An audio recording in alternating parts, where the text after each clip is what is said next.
Tudo bom, pessoal? Estamos aqui para mais um videozinho mateando penal na quarentena. E o assunto de agora é fato típico iter criminis. O nome Denis Abreu, escrito em azul, é claro, porque eu sou gremista, jamais verão meu nome escrito em vermelho. E o vídeo anterior nós estávamos tratando de conduta, especificamente dos elementos internos da conduta. Então eu vou botar o gráficozinho aqui como a gente estava trabalhando e entrar no tópico de hoje, que é iter criminis. Tranquilo? Então, como nós estávamos vendo, nós temos a conduta e os elementos internos da conduta: forma, ação ou omissão própria, voluntariedade, que nós vimos dolo e culpa. Vimos que não sendo nem dolo nem culpa, vai se tratar de uma infelictas facti, na forma de caso fortuito ou força maior. Temos os elementos consciência e finalidade que ainda não foram trabalhados. E agora nós vamos pegar aqui de dentro do dolo e vamos trabalhar o iter criminis, ou seja, o que está dentro da conduta dolosa, certo? Então, não está tratando aqui de conduta culposa. Aqui é o aspecto interno, como se a gente tivesse filmado o balãozinho do agente, filmado este dolo e dividido em partes, certo? Então, iter criminis.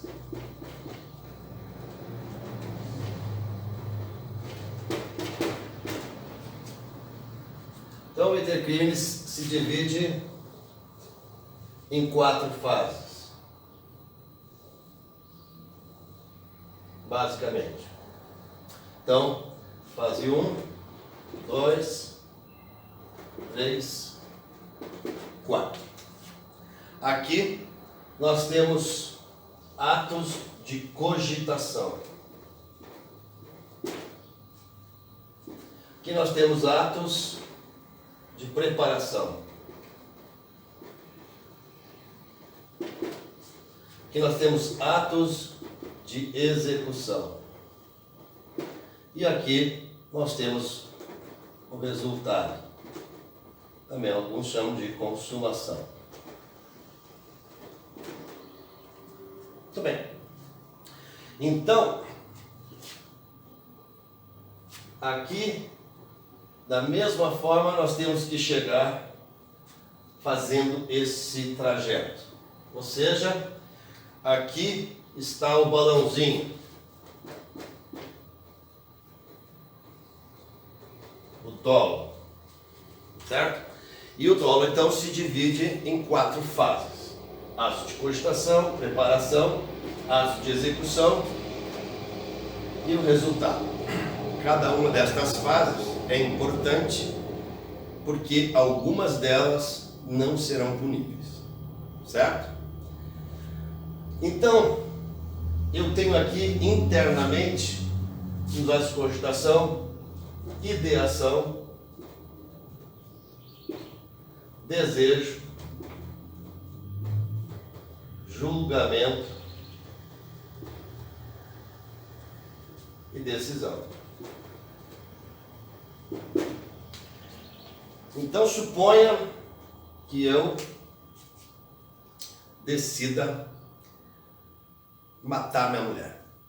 Aí vou no Google, diz como matar a sua mulher. O Google vai dar várias sugestões, certamente.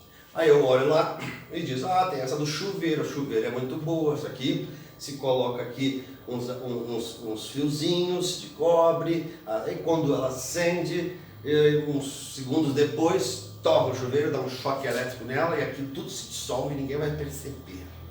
Gostei. Por que eu gostei? Porque eu estou pensando. Então, ideação, desejo, julgamento e decisão. Eu tenho uma ideação: quero matar minha esposa. Aí eu fico pensando nas coisas que vão ser boas se eu matar minha esposa. E aí isso se torna grande e se torna agora um desejo. Aí, se eu sou uma pessoa minimamente ética, minimamente bem criada, eu vou ter um julgamento moral. E esse julgamento moral vai me colocar então em xeque. Faço, não faço, devo fazer, não devo fazer. E aí eu tenho uma decisão. Sim, vou fazer. Sim, vou fazer. Exatamente isso. Ideação, desejo, julgamento e decisão. Então, uma vez decidido que eu vou fazer este ato perverso, eu começo a buscar no mercado os elementos que o Rô me disse. Tanto pedacinho de estanho, tanto pedacinho de fio, não sei o que, blá, blá, blá, blá. E eu vou então fazer os atos de preparação. Tranquilo? Assim que eu tiver os atos de preparação prontos, eu vou partir para a execução. E depois dessa execução terminada, eu vou ver que resultado eu vou ter.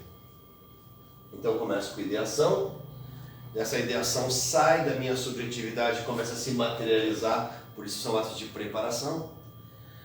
Um desses atos, depois da preparação estar pronta, vai se transformar no primeiro ato de execução, e aí depois eu vou ver que resultado eu tenho. Estamos indo? Muito bem. Então os atos de preparação são esses atos em que eu começo a materializar. Suponha que eu quisesse matar a tiros, então eu vou buscar um revólver no mercado, eu vou aprender a atirar, começo a fazer, vou ver o lugar em onde eu posso guardar a pessoa, suponha. Tudo isso são atos de preparação. O detalhe, aonde é que está o limite dos atos de preparação para os atos de execução, ou seja, o primeiro ato idôneo a se conseguir o resultado pretendido. No caso, matar. Qual é o primeiro ato idôneo? Esse é o ponto. Qual é a pergunta? A pergunta é o seguinte, é que tanto esta fase quanto estas fases são fases impuníveis. Ou seja, o jeito penal não pune quando descobre a preparação. Se eu dissesse, seja no bar, pode ser dentro da delegacia mesmo. Eu quero matar minha mulher, eu tenho desejo, decidi matar minha mulher, eu vou matar minha mulher, diz isso para o delegado. Aí diz, me prenda? Eu não posso. São simples atos de cogitação.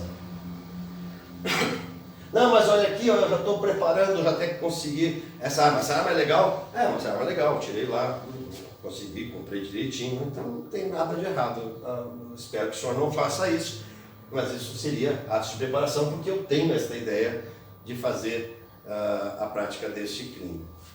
Mas os atos de preparação são impuníveis. Os atos de cogitação são impuníveis. Então eu só posso pensar em punir uma conduta quando eu tiver entrado nos atos de execução, quando ultrapassei este limite da preparação para a execução. E este limite é tênue. Tipo a tipo, nós vamos ter que analisar se aquilo é ato de execução, se é ato de preparação. Porque só nos atos de execução, o primeiro ato idôneo para se conseguir o resultado, é que a partir de então, que pode ser um ato só, mas pode ser diversos atos, pode ser vários atos. Muito bem. Terminados os atos de execução é que eu vou ver que resultado que eu tenho. Certo? Então veja lá. O primeiro ato idôneo é aquele que tem capacidade de realizar um núcleo do tipo penal. Ou seja, se o núcleo é matar, o primeiro ato idôneo é o primeiro ato capaz de fazer com que isso aconteça. Então, existe um passaporte para que eu possa entrar em atos de execução. Ou seja, eu tenho que ter esse passaporte carimbado. Nesse passaporte tem duas questões. Uma é um meio eficaz e a outra é o objeto próprio. Certo? Então, meio eficaz e o outro é objeto próprio. Isso quer dizer o quê? Bom, eu quero matar alguém a tiros. Esta arma é um meio eficaz para matar alguém? É. A pessoa está viva? Sim, então ela é o objeto próprio para ser morta. Certo, muito bem. Então, com este passaporte carimbado, eu não entrei ainda nos atos de execução, mas eu tenho condições de entrar em atos de execução. O que gera problema é que, por vezes, a gente olha este ato aqui e se confunde achando que é ato de execução. Mas, na verdade, se a gente der um passinho para trás, a gente vai perguntar, esse ato tinha um meio eficaz para conseguir o resultado? O objeto era próprio para que se conseguisse o resultado? E, por vezes, vai se descobrir que não. E se descobrir que não, estaremos em atos de preparação. Então, na prática jurídica, quando a gente consegue provar que aquilo que parece um ato de execução é um mero ato de preparação, a gente já acabou com a persecução criminal. Porque os atos de preparação são impuníveis, certo? Então, vamos ter uma ação, uma omissão? Sim. A princípio temos o dolo? Sim. Mas vamos olhar dentro de crimes e verificar que nós estamos ainda, ou a gente estava ainda, em atos de preparação ou cogitação. Bom, acabou a verificação em relação à voluntariedade. Não temos mais uma conduta típica. Estamos indo? Então vamos verificar alguns casos.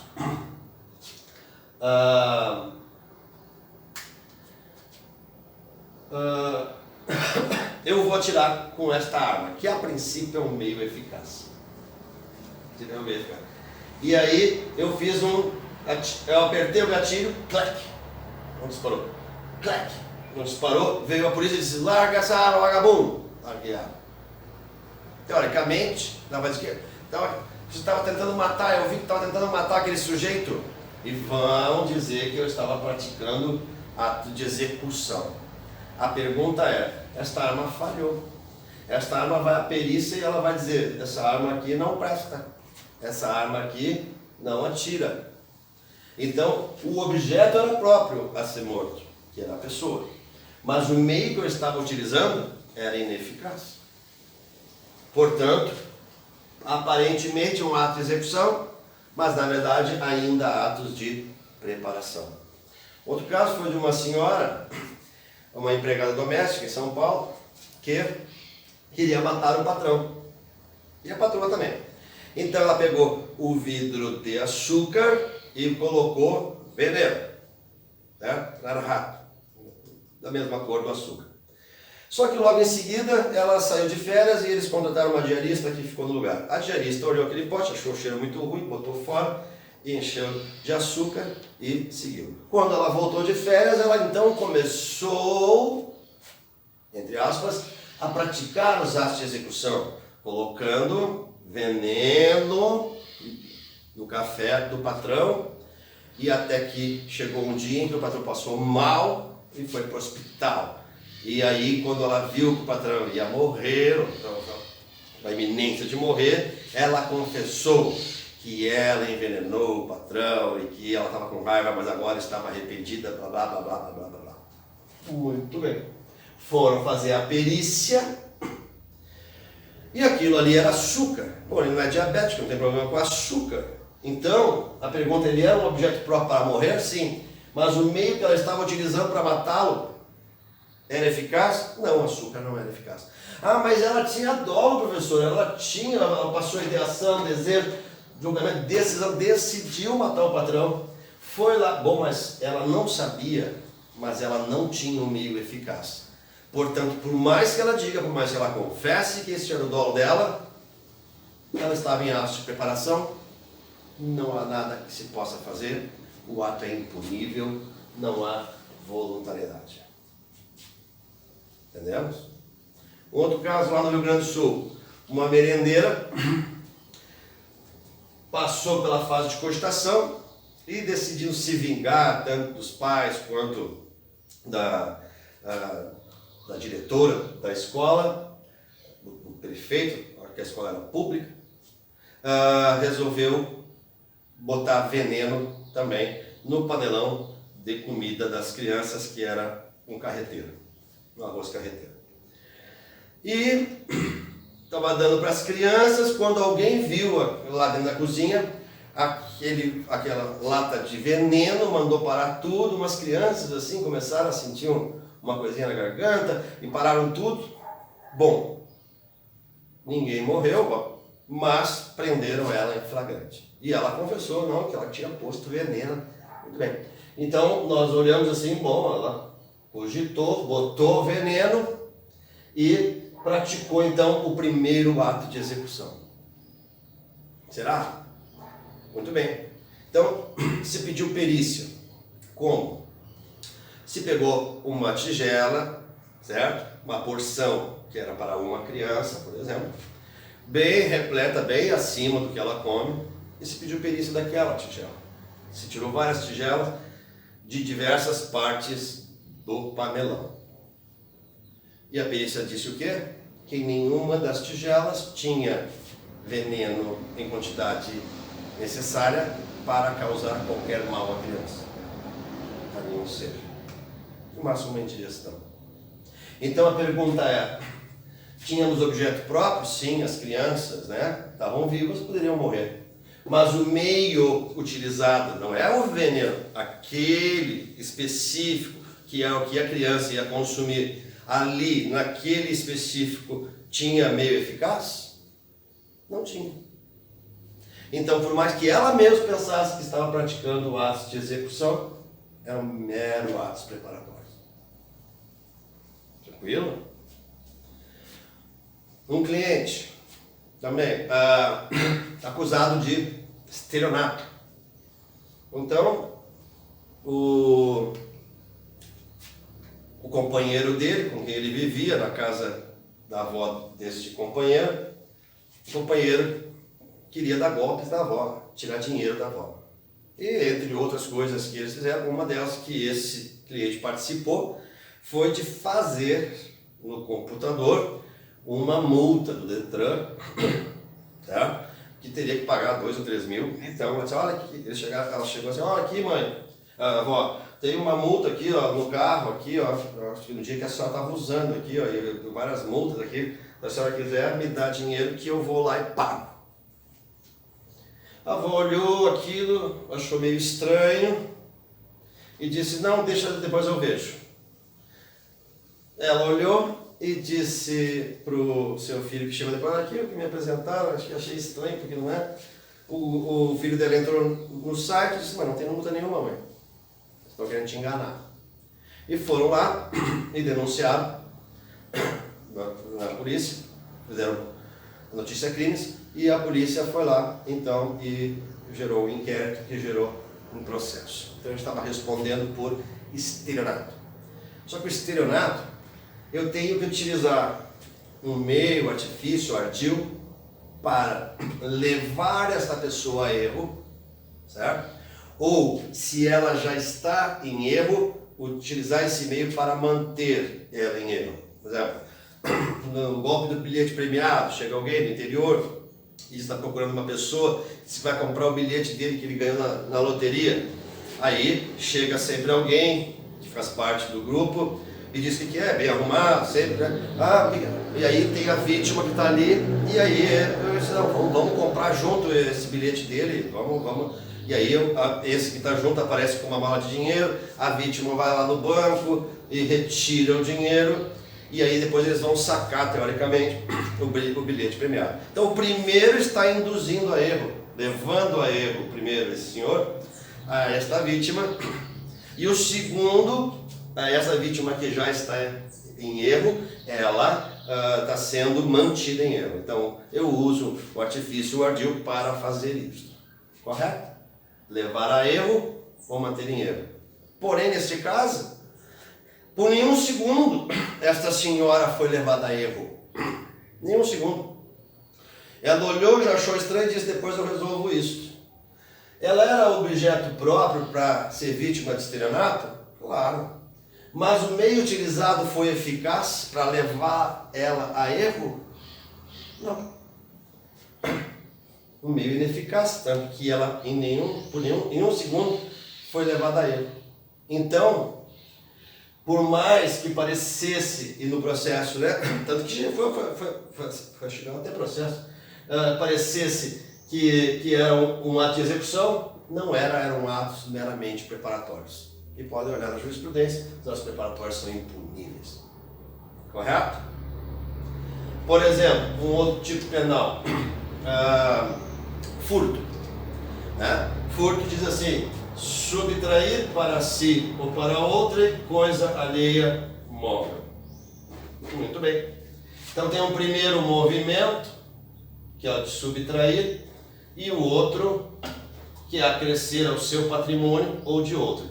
Então eu tiro do patrimônio do outro e acresço ao meu patrimônio ou do outro. Certo? Então, um furtador está dentro da casa de uma senhora que saiu para a igreja e ele está lá com um saco cheio de candelabros e coisas de metal, de ouro, de prata que ele está juntando. Alguém viu, chama a polícia entra na casa e pega ele em flagrante. E vão inicialmente colocar como furto tentado. Veja, então em cada tipo penal nós temos que analisar esta linha tênue, esse limite. A pergunta é: eram coisas alheias, imóveis? Eram. Ele subtraiu do patrimônio? A intenção era para agregar ao patrimônio dele? Era. Dele ou de outro. Sim. Mas ele fez o primeiro movimento, ou seja, tem um movimento, tem que ter dois movimentos, um mais outro. Eu tenho que ter feito pelo menos esse para ser tentado. Fiz o primeiro movimento. Não, por quê? Porque ele ainda estava dentro do patrimônio da senhora, dentro da casa. Ah, mas se ele estivesse no pátio e a polícia chegou? Bom, ele ainda estava dentro do patrimônio, não tinha feito ainda a subtração.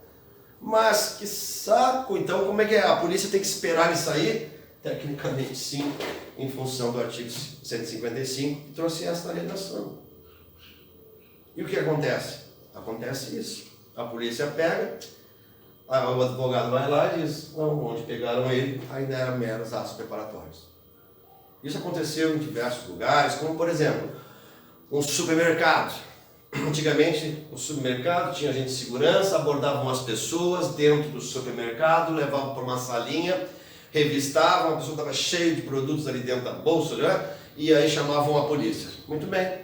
Ela chegou a subtrair do supermercado? Não. E a polícia podia continuar a fazer algum inquérito? Não.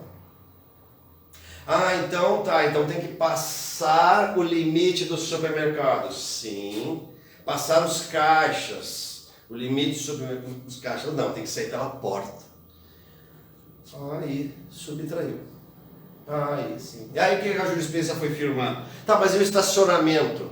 Bom, aí foi firmando através do tempo. Se o estacionamento é fechado e é cobrado, tem uma cancela, ainda faz parte do patrimônio do supermercado. E se for abordar lá dentro do carro, olha, que aborde então com educação e delicadeza. Por quê? Porque ela não ainda subtraiu do patrimônio. Ah, mas e se o supermercado tem um estacionamento aberto que pessoas podem passar? Bom, então foi criada a ficção de que ali seria público, que era um lugar público, passando do limite da porta do supermercado, então já teria subtraído. Assim foi se edificando a jurisprudência. Em função do quê? Em função de determinar se os atos são preparatórios ou se é um ato de execução. Então, voltando lá para o disparo, eu fiz TEC. Não saiu. TEC. Não saiu. Se me pegarem agora ainda, estou em atos de preparação. Aí eu aperto a terceira vez. TEC. E o projétil sai. Então a técnica para verificar esta questão do meio, a gente pode chamar de stop motion. Ou seja, congela e solta. No momento em que eu fiz TEC, congela, solta, alguém pode morrer? Não. STEC, congela? Também não. Mas no momento em que o projétil saiu, congela. Se eu soltar, pode alguém morrer? Pode. Então, este é o primeiro ato de execução. Mas nem foi perto da vítima, mas poderia ter sido. No momento em que o projétil sai, stop motion. Ou seja, congela, solta. Aí eu vou saber se o meio é eficaz. Por exemplo, esse é um exemplo. Certo? Então, afora isso, se eu não tiver meio eficaz ou objeto próprio, como seria? Eu vejo um desafeto, ele apanhou, e aí eu vejo lá, todo mundo saiu. Aí eu olho lá e vou lá para me certificar e dou umas facadas nele, uma meia hora depois, já que ninguém chegou perto. Aí eu sou pego, a polícia chegou a meia hora, eu sou pego, os outros nem foram pegos. Aí, vou começar a estudar, fez a princípio atos de execução, sim. Meio eficaz, uma faca para matar? Claro, meio eficaz. Mas a perícia constatou que aonde foi dadas as facadas, suponha, vamos supor que já tenha passado, né, mais de uma hora, duas, eu esperei essas 2 horas e fui lá para ver e para me certificar então. Muito bem, foi dado na perícia que essas facadas, que não geraram sangramento exatamente porque a vítima já estava morta.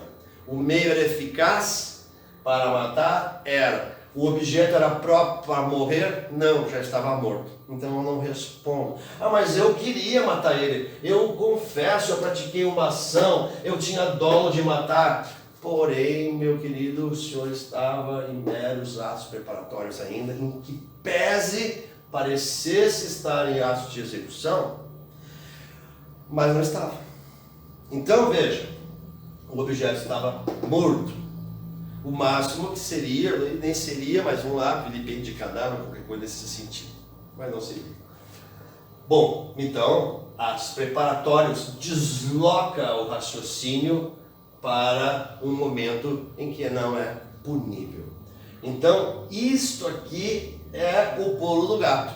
Ou seja, no trabalho jurídico, certo? Criminal, do dia a dia, uma das primeiras coisas que nós temos que ver, afora o próprio sujeito dizer que tem dolo, sim, e ele disse, eu fui lá, eu cometi o crime, por isso que tem aquela frase, né, que volta e meia, virava piadinha, que é o cliente liga pro advogado e diz, doutor, eu cometi um crime, matei uma pessoa. Daí o advogado diz, tudo bem, o senhor vai me contratar? Se vou. Então assim, dizem que eu matei uma pessoa. Uma brincadeirinha, mas o fundamento é, nem tu, meu cliente, sabe se matou a pessoa. Agora que nós vamos ver, dentro do conceito analítico de crime, se realmente tu matou essa pessoa. Não, mas doutor, eu tinha dolo, eu pratiquei a ação de esfaquear ele, né? E eu tinha dolo de matar ele, depois que ele tomou aquela surra lá. E eu pensei que ele estava vivo, eu acho que ele estava, eu vi que ele estava vivo. E aí só para me certificar lá, eu matei ele. Aí eu terminei de matar mesmo. Bom, vamos ver. Aí pedimos a perícia vai vir do auto de necropsia, e a gente pergunta lá sobre as facadas, e aí acontece o quê? Veio que, na verdade, o objeto não era próprio. Muito bem, só de demonstrar que não teve um primeiro ato de execução, aquilo torna para fins de homicídio um ato impunível porque está em atos de preparação. O objeto, neste caso, não era próprio para morrer. Entendemos a importância disso? A delimitação do primeiro ato de execução, que é o primeiro ato idôneo, é de suma importância. E tipo a tipo, analisando cada tipo penal e seus elementos, é que nós vamos verificar a partir deste passaporte que o agente tem que ter, meio eficaz e objeto próprio, se aquilo era ou não um ato de execução. Em muitos casos, a gente vai ver que isto vai voltar para a seara de atos de preparação. Viram isso? Então veja. Muito bem.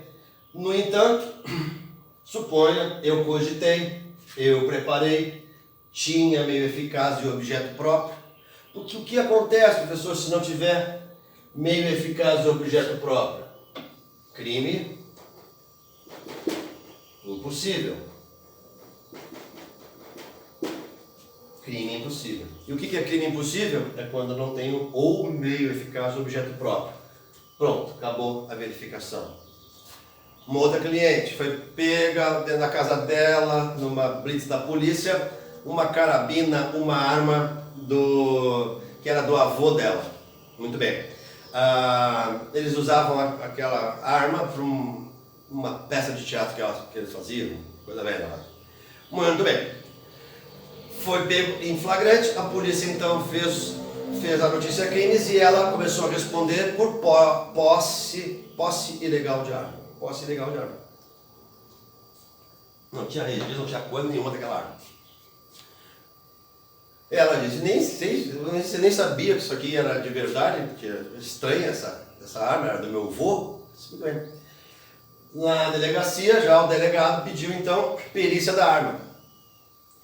Porque ela estaria, olha, já em flagrante por ter na sua posse, dentro da sua casa, na sua posse, uma arma, certo? De forma ilegal. E tanto que foi na delegacia. Tranquilo? Lá na delegacia foi feita a perícia da arma. E a arma era imprestável. Se a arma era imprestável, ela não é uma arma. Ela não é uma arma de fogo. Ela serve para causar perigo comum tanto quanto uma cadeira, tanto quanto uma televisão que eu jogo em alguém. Então, ela não funcionar, estar estragada, ela está descaracterizada da qualidade de arma de fogo. E sendo assim, ela não possuía uma arma de fogo em sua casa, através da perícia. Mas parecia que ela estava no primeiro ato de execução, ou no único ato de execução, que era de ter na sua posse uma arma de fogo. Entendemos isso? Então, o meio não era eficaz para ser uma arma de fogo. Tá?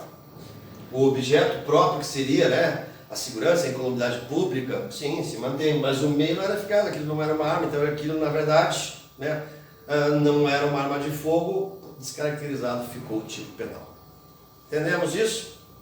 Então, de suma importância, e espero que estudem mais sobre a questão desta distinção entre atos de preparação e atos de execução, a questão do crime impossível como um todo, que é uma das janelas, obviamente, aonde se descaracteriza o delito. A outra que nós vimos, infelictas facti, uma janela. Agora a outra, os atos de preparação e execução, de cogitação e de preparação, como são impuníveis, é uma outra janela.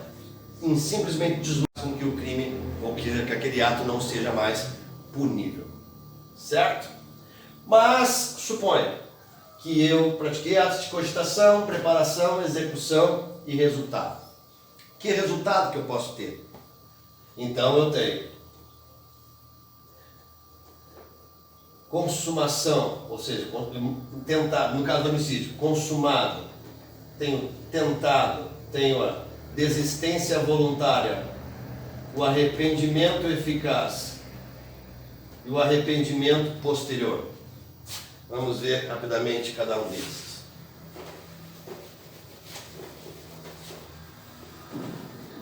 Então, suponha, eu tenho alguém aqui, tenho alguém na parada, e tenho alguém aqui, a ex dele, num carro, num veículo, certo? E ela então se dirige em direção a ele com dolo de matar. Suponha que ela consiga, atropele e ele morra. Homicídio consumado. Mesma cena. Ela está aqui com o carro dela, e aí quando ela já está num momento, suponha a 1 metro e pouco, 2 metros da vítima, sendo que vamos considerar que isso estaria dentro dos atos de execução, mesmo que ela freie e vá bater na vítima, então assim, estaria aqui, uma árvore cai, plum, plum, bem no meio, e ela, bum, bate na árvore. Isto seria a forma tentada, então consumada a forma tentada, ou seja, algo além da minha vontade, a vontade, vamos colocar aqui, ó, no caminhãozinho da gente, existe esta vontade. Ela está nos atos de execução e com o final dos atos de execução, ela consegue o resultado. No caso do homicídio consumado. Ela está nos atos de execução e um fato além da sua vontade, não pode ser a sua vontade, a vontade dela está aqui, ó, cheinha, um fato além da sua vontade impede que o resultado se produza. Isto é tentativa. Terceira hipótese. Aqui está a vítima e aqui está o carro dela. Quanto mais ela chega perto dele, a vontade vai esvanecendo, vai sumindo. A vontade dela de matar ele vai sumindo. Naquele momento ela começa a lembrar das coisas boas dele. Ah, aquela vez que ele me levou para Caldas, aquela... E aí então ela desiste do intento e dobra aqui assim numa viela e no meio do ato de execução ela para. Isso se chama desistência voluntária. Ela desistiu voluntariamente durante os atos de execução. Tá? Durante os atos de execução. Eu só posso desistir enquanto eu estou fazendo. Por quê? Se eu, vamos lá, outra hipótese, semelhante à primeira lá, ó, e com meu caminhãozinho cheio de vontade, atropelei, bum, e parei. Parei os atos de execução, parei, ela desceu do carro, olhou para ele, no momento que olhou para ele, não estava morto. E aí ela olhou e disse, ah, querida, me salve. Nem estava entendendo que foi ela que atropelou ele. E aí ela pega ele, bota dentro do carro, leva para o hospital. E ele não morre. Veja, ela terminou os atos de execução. Então ela não pode desistir. Eu só posso desistir enquanto estou fazendo. Certo? Estou subindo o Himalaia. Não cheguei lá em cima ainda, não subi. Mas estava no meio, eu posso desistir? Posso. No meio eu posso desistir. Subi lá em cima do Himalaia. Quando eu cheguei lá em cima do Himalaia, eu olhei aquilo, que bonito, começou uma nevasca, e agora não vai dar tempo de descer, o que eu posso fazer? Me arrepender de ter subido. Não posso mais desistir, eu já estou lá em cima. Então, eu só posso me arrepender. E esse arrependimento, se foi eficaz, ou seja, se ele fez com que o resultado não se produzisse, não se consumasse, a gente vai chamar de arrependimento eficaz. Qual é a diferença, professor? É que nos dois casos, aqui, o direito construiu o que se chama de Golden Gate, ponte de ouro. Nesses dois casos, e contrariando a principiologia, a lógica do direito penal, em que tu responde pelo teu dolo até o fim, se criou aqui que tu só vai responder pelos atos praticados. Artigo 15 do Código Penal brasileiro. Só vai responder pelos atos praticados. Então, no arrependimento eficaz, suponha que eu atirei no desafeto. E não acertei nele. Muito bem. E tenho mais projéteis, mas eu olho para a cara dele e disse, não vale nem a bala que eu vou gastar contigo. E eu então fiz o quê? Podia continuar na execução, mas desisti voluntariamente. Não chegou ninguém me impedindo. Diferente de eu estar praticando. Primeiro, errei. Primeiro, segundo, alguém vem e pula. E isto é um fato alheio à minha vontade. Mas aqui não. Aqui eu desisti voluntariamente. Desisti da voluntariedade que eu tinha, que era o dolo. Podendo continuar na execução. Eu só vou responder pelos atos praticados. Restou alguma lesão nele? Não. Danificou o patrimônio de alguém? Sim. Então responde por esse crime de dano. Esse foi em via pública? Foi. Tem disparo em via pública? Sim. Então responde por disparo em via pública. E a princípio o homicídio está extinto em relação a isso. Eu respondo pelos atos praticados. E aqui o arrependimento eficaz, segundo o próprio dispositivo de lei, faz com que eu também responda pelos atos praticados. O que vai restar, obviamente, no arrependimento eficaz? Que eu já pratiquei, né? Pratiquei os atos de execução, eu não vou responder pelo homicídio consumado, né? A princípio diz a lei aqui que eu vou responder pelas lesões que ocorreram, é o que diz a lei. Mas a jurisprudência foi construindo uma outra forma de ver, que seria eu responder por homicídio tentado, tá? Mas a lei diz que eu só respondo pelos atos praticados nestas duas hipóteses. É a terceira hipótese.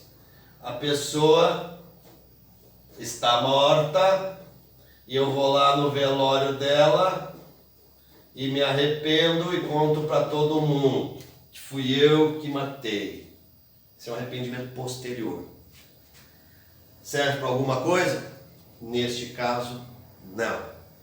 Porém, o arrependimento posterior vai servir como forma de abrandamento de pena, segundo o artigo 16 do Código Penal Brasileiro, aqui artigo 15, quando o crime é cometido sem violência ou grave ameaça à pessoa, o ressarcimento ou indenização ou devolução do bem, antes do recebimento da denúncia, certo? Vai fazer com que ele tenha um abrandamento de pena. Então, obviamente que no crime de homicídio isso não tem nenhuma aplicação, porque houve violência contra a pessoa. Né? No crime de grave ameaça também não. Mas, por exemplo, furto. Eu furtei o celular de alguém. E antes do recebimento da denúncia, eu fui lá e devolvi o celular. Foi o furto consumado? Foi. Isso descaracteriza-se? Não. Mas eu devolver o celular, ou não tendo mais celular, pagar a quantia de que valia o celular à vítima, certo? Claro, tudo registradinho, bonitinho, faz com que eu, em caso de condenação, tenha o abrandamento de pena do artigo 16. Vamos ver? Vamos ver outro caso, vamos ver se entenderam. Eu estou com raiva da minha ex que está com outro, suponha. E aí eu vou muito bravo, dou muito exemplo disso, assim, porque eu faço mediação familiar e criminal há 20 anos, né? Então esses exemplos de casais assim, a gente conhece bastante. Aí vou lá e pego um bastão, um pedaço de pau e amasso todo o carro da pessoa, quebra os vidros todos, empregando uma violência danada. E aí eu vou ser processado, né, pelo crime 163, se não me falha a memória, o crime de dano, né? Danifiquei patrimônio de alguém. Posso me beneficiar do artigo 16? Eu já pratiquei a conduta. Se eu for lá e pagar para ele o estrago, posso me beneficiar do artigo 16? Sim, por quê? Porque eu não empreguei violência ou grave ameaça à pessoa. Empreguei esta violência contra o patrimônio de alguém. Então, eu poderei sim me beneficiar da redução do artigo 16. Tranquilo? Então vamos lá? Tem os atos de cogitação, os atos de preparação. Estando nesta seara, mesmo que eu tenha dolo, os atos são impuníveis. Entrou, insofismavelmente entrou nos atos de execução, porque eu tenho meio eficaz, objeto próprio, e pratiquei o primeiro ato de execução, pelo menos. Se com este primeiro ato, ou com os atos que eu pratiquei, eu consegui o resultado, consumado. Se eu estando praticando os atos, já tendo praticado pelo menos o primeiro, eu fui interceptado, seja por alguém ou por algum evento, uma força, além da minha vontade que impediu, aí nós estamos falando de tentativa. Eu no meio da execução, podendo seguir na execução, porque se eu não puder seguir na execução, já tiver encerrado a execução, eu não posso desistir, lembra disso? Então, eu tenho que ter um caminho ainda a percorrer. Se eu tenho um caminho ainda possível de percorrer, eu posso desistir. Se eu não cheguei ainda no topo do Himalaia, eu tenho um caminho a percorrer, eu posso desistir.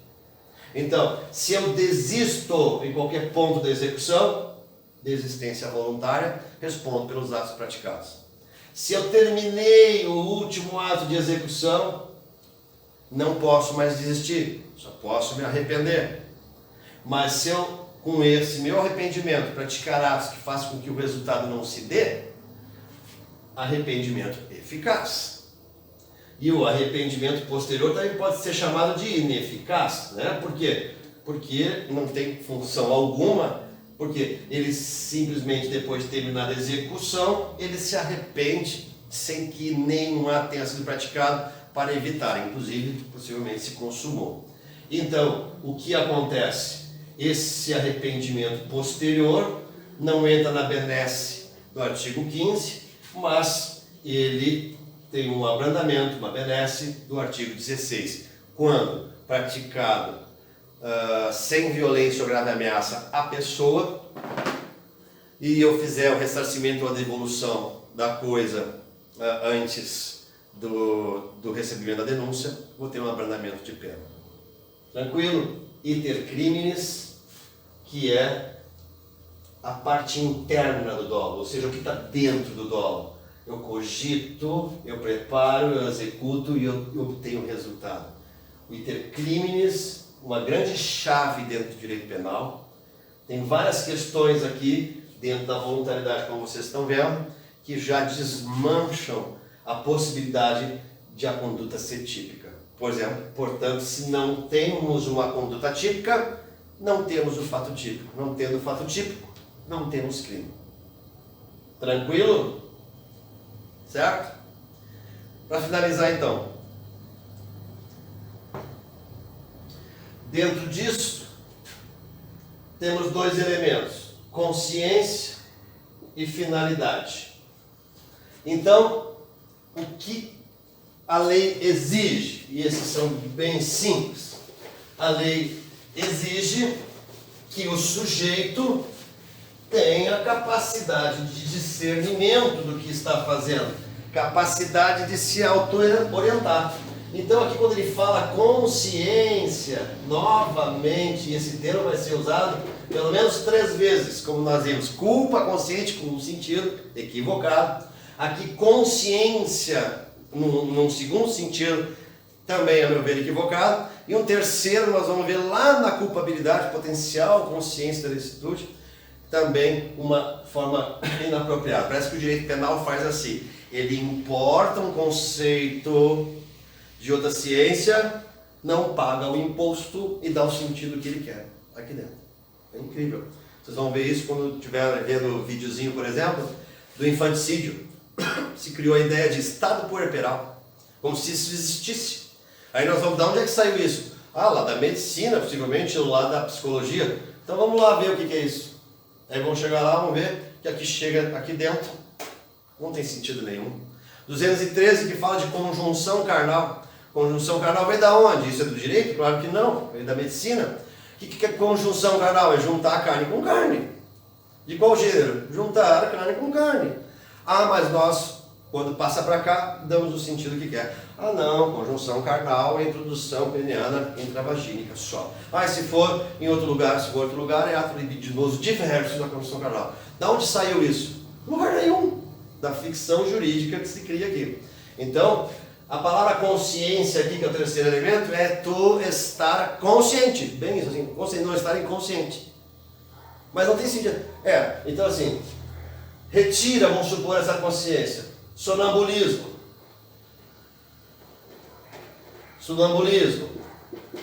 Hipnose. Obviamente, se a pessoa está hipnotizada, ela não tem consciência do que está fazendo.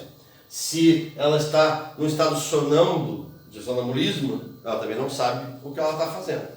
Então, se ela pegar e matar alguém em estado sonambólico, difícil ficar comprovado, obviamente, pode ser que tenha forma, sim, a forma de ação. Dolo absolutamente questionável, mas está tudo bem, na mente dela, ela ficou sem freios inibitórios e e tinha dolo, mas realizou porque estava sonambólica. Bom, tudo bem, pode ser. Mas a princípio a própria voluntariedade já estaria excluída. Mas ela não estava consciente. Então acabou a conduta, acabou o fato típico. É? E tem uma terceira também que a gente coloca aqui por conta, que são as interações medicamentosas. Então, a interação de alguns princípios ativos de alguns medicamentos, né? Por exemplo, aqui nós temos o costume dentro do Brasil de consultar um médico para receitar um remédio, né? Lembrando, nos Estados Unidos, se o médico receitar um remédio, ele é preso, né? Ele só pode ministrar medicamentos na emergência. Em alguns casos de tratamento após uma emergência ou psiquiátrica nesse sentido. Porém, aqui não. Então lá tu procura um farmacêutico, lá um médico dá o diagnóstico. Pode estar com uma rinite alérgica, precisa tomar um antistamínico. Aí tu vai no farmacêutico. O farmacêutico estudou 5 anos sobre medicamentos, o médico estudou um semestre, no máximo 2, sobre medicamentos. Ele não sabe sobre remédios, ele aprende sobre remédios com os representantes dos laboratórios, lê a bula, basicamente, porque não dá para fazer administração fora da bula. Aqui o farmacêutico é que vai ver se está tomando que remédio, que remédio. Esse remédio não dá para cruzar com esse, são interações medicamentosas. Quem entende disso é o farmacêutico, não é o médico. Tá? Estados Unidos, então, eles chamam de bioquímico, você tem que procurar um bioquímico, ele é que vai te dar uma receita. Vários remédios podem cruzar-se e dar reações adversas. Essas reações adversas, obviamente, podem fazer com que isso esteja como se estivesse no estado psicótico ou num estado que a gente pode até questionar se não era culpabilidade, mas aqui já tira a tua capacidade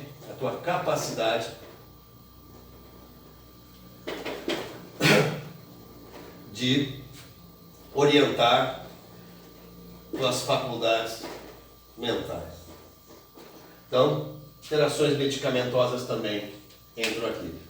Acontecendo isso, a gente diz que não houve. Houve uma ação, a gente pode dizer até uma dolosa, mas não houve consciência. Certo?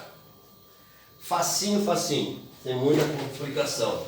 O último elemento é a finalidade, que vem da teoria finalística, que foi essa visão trazida para a construção do nosso próprio código, né? E que tem a seguinte ideia. Então, uma conduta, quais são os elementos que a gente já sabe hoje? Que pode ser na forma de ação ou omissão, que pode ser dolosa ou culposa, e que tem que estar o sujeito consciente, tem que ter a finalidade de ofender um bem jurídico que esteja, por óbvio, protegida pelo direito penal. O patrão diz para ele, vai para casa, não quero mais te ver na minha frente e não vou te pagar nada. Muito bem. Ele teve uma ação, sim, dolosa, de despedir e não pagar nada, sim, consciente, sim. E a finalidade era ofender um bem jurídico, sim. Qual? Os direitos trabalhistas dele. Bom, isso não nos interessa, porque não é um bem jurídico protegido pelo direito penal. Então, obviamente que nós não vamos perquirir qualquer ação ou omissão dolosa ou culposa e consciente, se a finalidade não foi atingir um bem jurídico protegido pelo direito penal. Então, nós aqui temos um repertório de bens jurídicos que estão protegidos pelo direito penal, e somente esses que estão protegidos através de uma lei penal, que nós vamos então verificar se todos os elementos estão presentes para dizer ao final, sim, isto é uma conduta relevante ao direito penal. E essa conduta relevante ao direito penal, então, faz com que o primeiro elemento, vamos voltar aqui, primeiro elemento para finalizar, do fato típico, que tem conduta, nexo causal, resultado e tipicidade, com que o primeiro elemento está aqui dividido em forma, voluntariedade, consciência e finalidade. Eu, verificando a ocorrência de todos esses, vou dizer, sim, temos uma conduta típica. Uma conduta típica. Portanto, podemos seguir a verificação. Esta conduta típica está num abismo e o resultado está em outro lugar, na outra ponta do abismo. E o que vai juntar esses dois é o que a gente vai chamar de nexo causal. Esta conduta não basta ser uma ação ou omissão dolosa ou culposa, consciente e com a finalidade de ofender um bem jurídico. Se essa conduta, que é uma conduta típica, ela, a princípio, vamos ver se é uma conduta típica, ela é uma conduta válida por enquanto. Ela foi o que ocasionou esse resultado, porque essa conduta pode ter sido praticada e o resultado se dá por outras formas. Então, se não houver nexo causal entre elas, não houve fato típico. Ah, mas a conduta se liga ao resultado pelo nexo causal, depois nós vamos ver, e está exatamente como no texto da lei. Não só com os elementos, mas respeitando os princípios do direito penal. Bom, então nós teremos uma conduta que originou um resultado, está ligada a esse resultado pelo nexo causal e está exatamente conforme o texto de lei, não só em relação aos elementos, mas os princípios que orientam. Nós vamos dizer então, houve um fato típico. Em qualquer destes momentos, não haverá o fato típico. Então, hoje, nesse vídeo, terminamos a conduta. No próximo, nós vamos ver resultado, nexo causal, resultado e possivelmente a questão da tipicidade. Então, nós vamos ver esses três últimos elementos que configuram os elementos internos do fato típico. Tranquilo, gurizada? Falei muito rápido, né? Mas era para fechar esse tópico. No outro eu tento falar um pouquinho mais devagar. Se bem que é meio difícil. Mas, então ficamos assim. No próximo vídeo a gente vê estes elementos. Espero que fiquem bem, que aproveitem a quarentena e que continuem estudando. Um abraço.